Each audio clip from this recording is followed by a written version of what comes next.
दिनेश शर्मा जी हमारे साथ उप मुख्यमंत्री उत्तर प्रदेश के जुड़ रहे हैं। दिनेश शर्मा जी, हमने तस्वीरें दिखाई कुछ देर पहले कि मजदूर अभी भी पैदल वहां से चल रहे हैं, बसें खड़ी हैं और अब तो बसें लौटने भी लगी हैं। क्यों ऐसी परिस्थिति पैदा हुई दिनेश जी? देखिए, पूरे देश में जिस तरीके से इस कोरोना संक्रमण में लॉकडाउन हुआ और लॉकडाउन के बाद लोग अपने वहाँ रहे, कुछ प्रदेश ऐसे थे जिन्होंने जो प्रवासी श्रमिक थे उनकी चिंता नहीं करी। उनको जो भोजन देना चाहिए था, उनको जो तनख्वाह देनी चाहिए थे, जो उनको राशन का के किट्स देने चाहिए थे, वो उनको नहीं दिया गया। जो उनका इलाज होना चाहिए था, जो बीमार होते हैं उस पर उतना ध्यान नहीं दिया। इससे घबरा कर कई जगहों पर और कई जगह अपने घरों की याद आई, तो उसके नाते भी मतलब दोनों तरीके से दोनों प्रकार हो सकते हैं। उन लोग ने पलायन किया उस प्रदेश से और वो अपने वतन को, जो वतन बोलते हैं वो इस चीज़ को, कि अपने घर को वो वापस आने के लिए मजबूर हुए। अब प्रश्न वहाँ पर यही आ रहा है कि एक तरफ तो महाराष्ट्र में लाखों लोग सड़क पे हैं, पंजाब में तड़फ रहे लोग, राजस्थान में गली कूचों में, आज मैं भी एक आपके चैनल के पहले ही आपके चैनल पे भी था और दूसरे और चैनल पे भी देख रहा था कि राजस्थान पे पैदल चलने वाले लोग ये कह रहे थे कि उनको खाना नहीं दिया गया, उनको पहुंचाने के लिए नहीं, अब वो पैदल चलें या साइकिल से, यही उनकी मजबूरी है। ये सारी स्थितियों के बावजूद कुछ लोग जो हैं वो सीधे ये कहें कि हम बस लेकर आए हैं। बस लेकर आप आए हैं, पहले आपने सूची के लिए कहा गया, तो आपने कहा कि लखनऊ में हम बस नहीं दे पाएंगे। उसके बाद कहा गया कि हम गाजियाबाद और नोएडा में बस दे पाएंगे। जब गाजियाबाद नोएडा के लिए पूछा गया तो कहा कि हमारे तो राजस्थान बॉर्डर पे बसें खड़ी हैं। जब बसों की सूची मांगी गई तो उन बसों में से 460 वाहन ऐसे पाए गए जिनके जो फर्जी थे।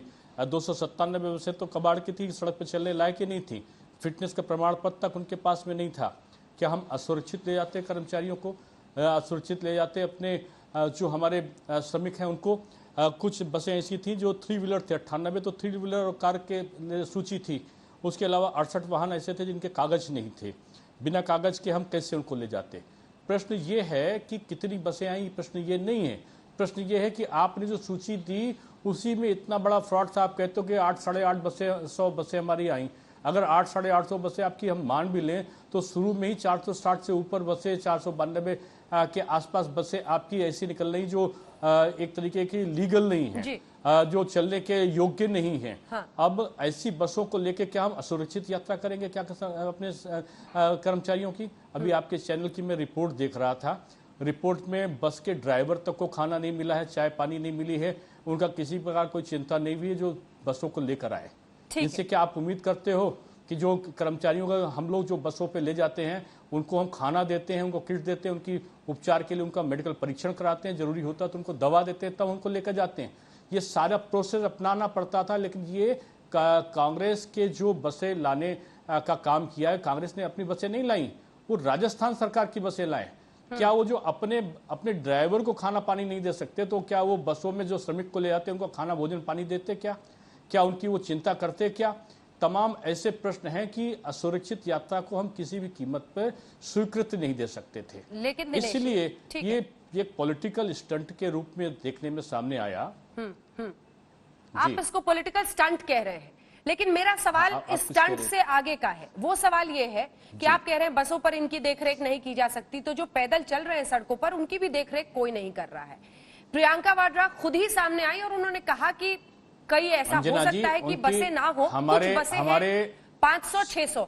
एक सवाल सर जो कि सामान्य विवेक की वजह से हर कोई पूछ रहा है, वो ये कि चलिए 300-400 फर्जी था, जो भी था, अगर 500 बसें भी खड़ी थी, उनमें मजदूर इस वक्त घर लौट रहे होते, तो क्या भला नहीं होता उनका? इसको रोकने की जवाबदेही किसकी होगी? अंजना जी, आपको मैं इस प्रश्न का उत्तर अभी दे के चुका हूं कि वो एक असुरक्षित यात्रा कैसे करने की अनुमति दें अपने प्रदेश में? कैसे हम दे सकते हैं उनको असुरक्षित यात्रा की अनुमति? क्योंकि वो खुद से जिन बसों से आए हुए हैं वो कांग्रेस की अपनी बसें नहीं, वो सरकारी बसें हैं और सरकारी बसों में सरकार ने गारंटी नहीं ली है कि हम इनको लेकर जाएंगे। और उन्होंने किसी प्रकार की और व्यवस्था जो बसों में प्रवासी प्रवासी यात्रियों को ले जाने के लिए होती हैं उनको उन्होंने नहीं किया है। उन्होंने केवल हर पॉइंट पे कि पहले चिट्ठी लिखी, चिट्ठी लिखने से पहले ही मीडिया को उन्होंने दे दिया फिर दूसरी चिट्ठी लिखी, उससे पहले ही मीडिया को उन्होंने देने के बाद उन्होंने कहा कि हम लखनऊ नहीं आ सकते, हम गाजियाबाद और नोएडा आएंगे, वहां पर भी नहीं पहुंचे। उसके बाद कहा कि हम आगरा आएंगे। अब इस प्रकार की स्टंटबाजी में जब उनकी तीसरी जब उनसे सूची पूरी मांगी गई तो पता चला कि पूरे दिन का निरीक्षण करने के बाद 460 बसें ऐसी थी जो जाने योग्य नहीं थी। तो ऐसे में हम रिस्क कैसे उठा सकते हैं? हम अपने श्रमिकों की जान का से खिलवाड़ नहीं कर सकते। हम श्रमिकों की सुरक्षा के लिए, उनकी सुरक्षित यात्रा के लिए प्रतिबद्ध हैं। हम सरकार हैं, हम कोई निजी व्यक्ति नहीं हैं कि हम निजी व्यक्ति घोषणा कर दें और फोटो खिंचा के एक मीडिया का ट्रायल ले लें और ट्रायल लेने के बाद अपनी बात से मुकर जाएं। हर बिंदु पर अपनी बात से मुकरना ये एक शुमार बन चुका है ऐसे लोगों का जो बस को ले जाने की बात कर रहे हैं।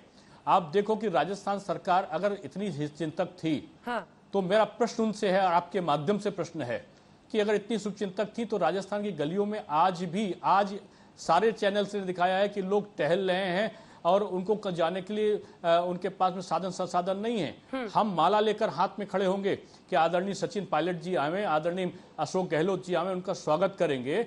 अगर वो हमारे जो राजस्थान में टहलने वाले श्रमिक हैं उनको बसों से लाकर बॉर्डर पे हमसे बात करें, हम दोनों विचारों का आदान प्रदान करके, अपनी सूचियों का आदान प्रदान करके उनको बॉर्डर पर उनका स्वागत करेंगे। अगर उनको इतनी उनके पास साधन संसाधन ज्यादा हो गए तो पंजाब जाके हमारे श्रमिकों को ले आए, जहां पर वहां के मुख्यमंत्री अमरिंदर सिंह जी उनको भोजन नहीं दे पा रहे, उनकी चिंता नहीं कर पा रहे हैं। महाराष्ट्र में जाकर देखें जो संक्रमण फैलता जा रहा है, भयावह स्थिति जहां पर हो गई है। ये काम आप करते नहीं है। आप एक पॉलिटिकल जो वेटेज के लिए आप कांग्रेस की प्राइवेट प्रॉपर्टी बन जाते हैं। आप सरकार हैं, आप प्राइवेट प्रॉपर्टी नहीं है। आप अगर प्राइवेट प्रॉपर्टी बन के कोई काम करना चाहते हैं तो हम बस किसकी है, हम किससे बात करेंगे? हम बस प्रियंका गांधी जी की नहीं है, बस कांग्रेस पार्टी की नहीं है, बस राजस्थान सरकार की है। राजस्थान सरकार ने किसी प्रकार का कोई आवेदन नहीं किया है, राजस्थान सरकार ने कोई लीगल प्रोसेस को अडॉप्ट नहीं किया है। इसलिए हम बस का प्रश्न कहां से आता है?